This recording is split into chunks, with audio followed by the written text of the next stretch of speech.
Well, thanks for tuning in this week. And hey, if you've enjoyed or liked or helped by this message on jealousy, please do share it with others. And as we wrap it up, I just want to look at how to overcome jealousy in our hearts. And of course, it's not easy. It's probably a lifelong progress. But one major reason for jealousy is a lack of trust.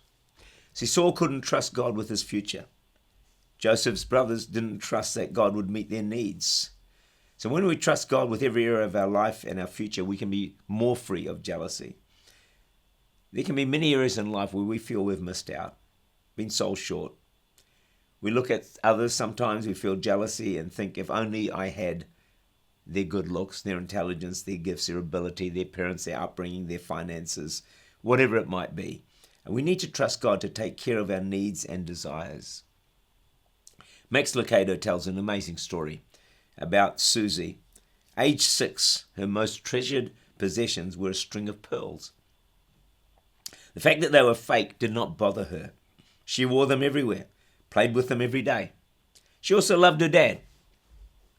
His business often took him away, and for a few days at a time. The first day home was always a celebration. As an adult, Susie remembered the time her dad returned from the Orient. They played all afternoon.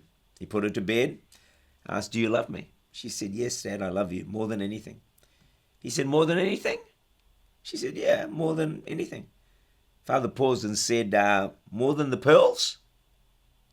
Little Susie, "Would you give me your pearls?" She said, "Oh, Daddy, I couldn't do that. I love my pearls." He said, "I understand," and kissed her goodnight. As she fell asleep, she thought about the request. In the morning, she thought about it some more.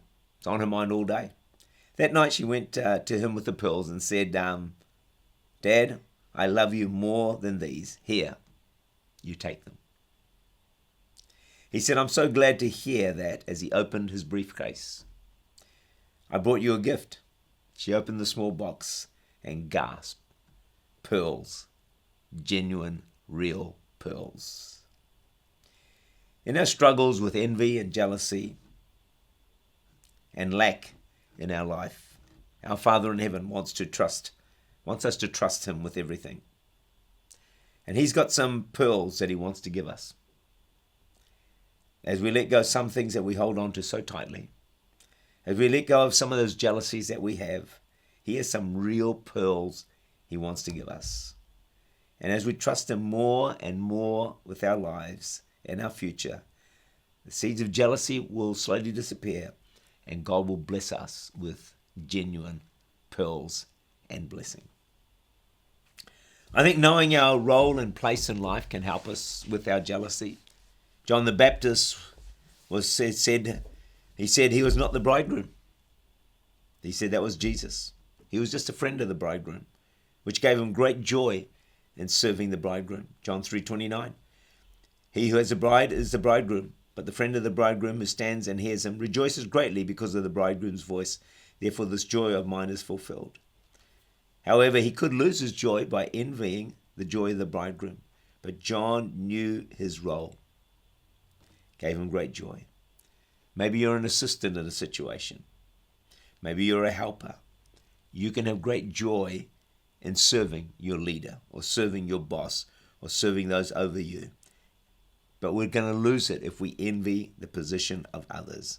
The key is know your role, know what God has called you to, know your gifts, know your abilities, be satisfied in them, and not always be hankering for more. Instead of being jealous of, say, a singer, maybe our job is to promote them, open doors for them, That can give us great joy in our lives. And I think another way to overcome jealousy, last thought is this: thank God for every blessing we do have. We need to focus on the things we do have, not on the things we don't have. We need to focus on the things that have gone right in our lives and not the things that have gone wrong. Love is the greatest. And one great quality of true love is it does not envy, it is not jealous. Imagine a church, a family, a society free of jealousy and envy. Wouldn't that be a great key to transformation and the blessing of God? May God richly bless you.